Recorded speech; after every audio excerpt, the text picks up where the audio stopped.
Developers usually use war in gaming when it comes to setting up some kind of a set piece, something to create conflict to fit the mechanics at hand. However, what if a developer did something different? What if they removed the AK-47s and battle rifles from your inventory and instead gave you an empty backpack and a will to survive? What's cracking, everybody? I'm MegapieMan, and in this video, we're going to be taking a quick peek at 11-Bit Studios' new survival game, This War of Mine. Let's see here. Ooh. Oh my. This War of Mine is less a game about war and more of a game around war. You can't interact with it, nor can you change it in any way, but it's always there, looming in the back like some kind of dark shadow over the entire game. The main thing about it is that you don't get to play as a gun-toting soldier. Instead, you're a civilian, caught in the crossfire, less worried about who is fighting and why, and more focused on staying alive until it's over. Mechanically, it doesn't really do anything we haven't seen in other survival games. Players are given a group of survivors and are tasked with keeping them alive for 42 days. You don't get to play as one of them directly, and even though the game may look like a platformer, it's not.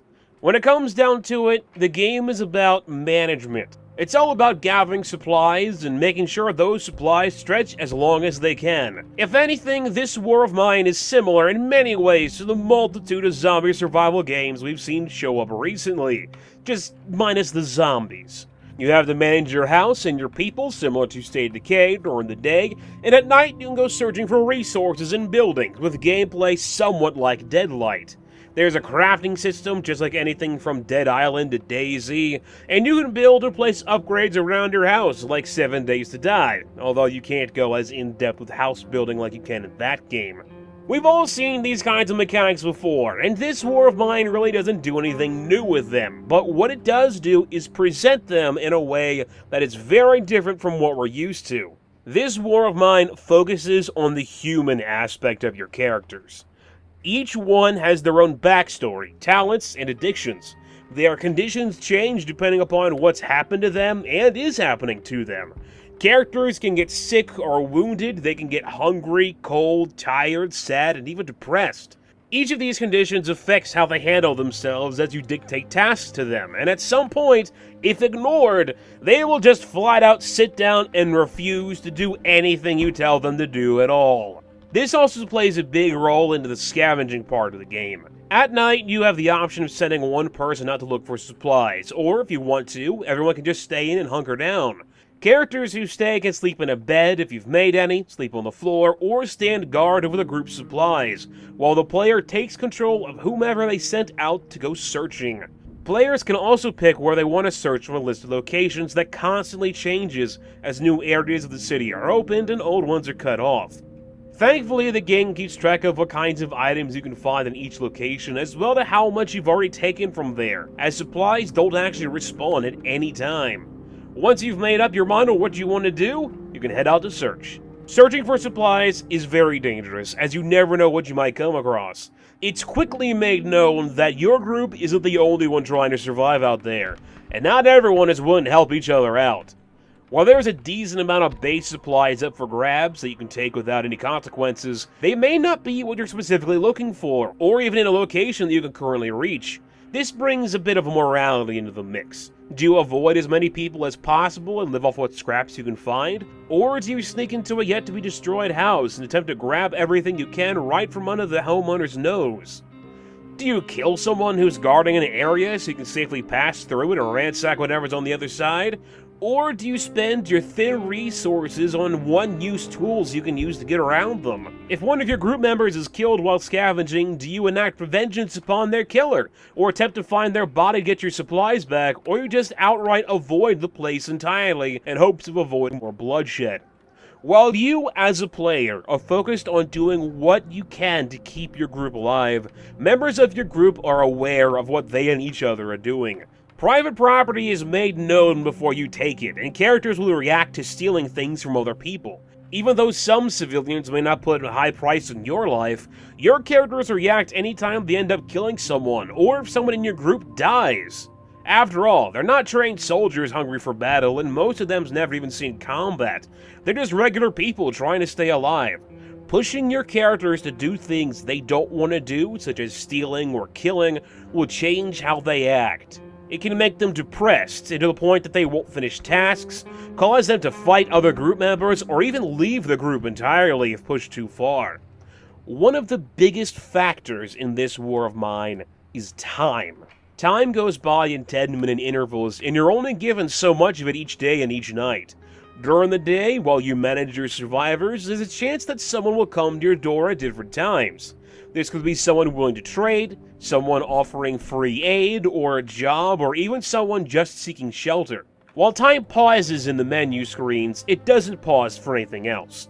Any jobs that you take means that one less person who could build improvements or stand guard at night while they're completing that job. And one new person means that there's more of a strain on your resources. Character conditions also change with the day. Left unattended, hungry characters will starve, tired characters will pass out, and sick characters will die. Any projects that were left unfinished when the night comes around will be unfinished when the next day starts. Time is even more important when it comes to scavenging. If you don't leave an area you're searching before 5 AM when the sun comes up, whoever you send out searching will get caught in the daylight, and they will be gone for most of the next day before returning home, if they return at all.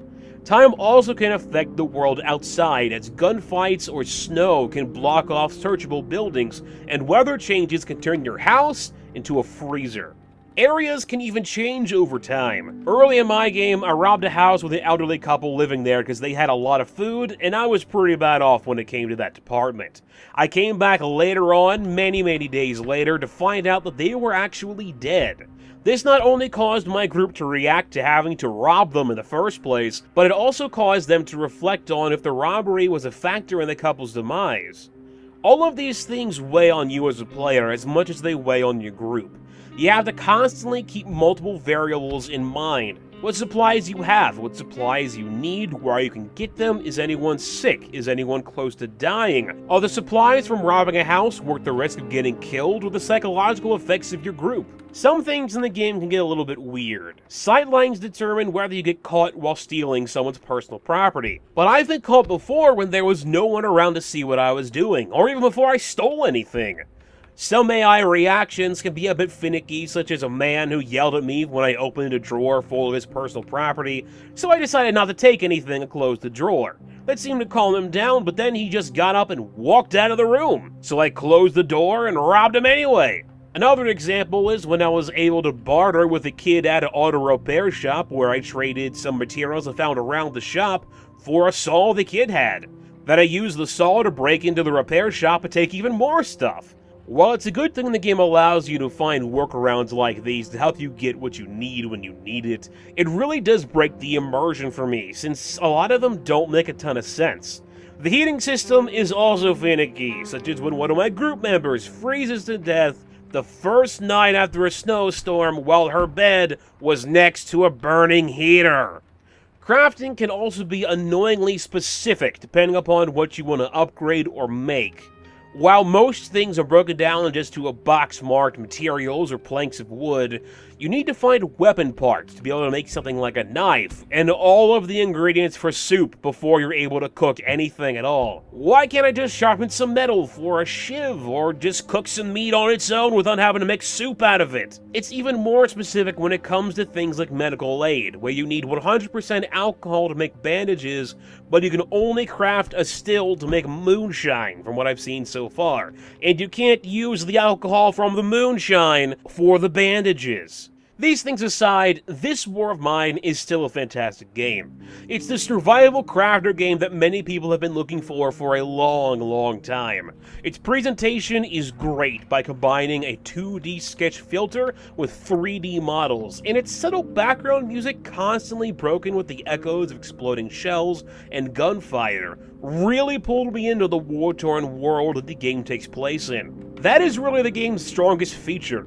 It's highly unlikely that we will ever experience anything like zombies, and no one knows what it's like to live in a post-apocalyptic world like Fallout or Mad Max, but people have lived through war. Real people know what it's like to try to survive within a real war. Not just those fighting each other, but those who are fighting to just survive. People who may not be on one side or the other, nor care about the ideals of either side. The fact that this war of mine is able to bring this experience of something that could happen in real life, has happened in real life, and could happen anywhere to anyone, let alone mix that with interesting mechanics, is really an amazing feat. It took me about 5 hours to get through one 42-day playthrough of the game, and even though I was able to keep one person alive, she was far from well off. Events and supplies are randomized each new playthrough, causing different things to happen and allowing you to experiment with different strategies to try to find the most optimal way to survive, if there even is one. The game is available for $19.99 on both Steam and Games Republic, and I would say it's worth that if not just for its atmosphere alone. If you're a fan of survival crafter games, management games, or just games in general, I would recommend giving this one a shot. Well, that's all I got for you guys today. Thanks for watching, and please let me know what you think about this game or this video in the comments section. I'm MegapieMan, and I'll talk to you guys later.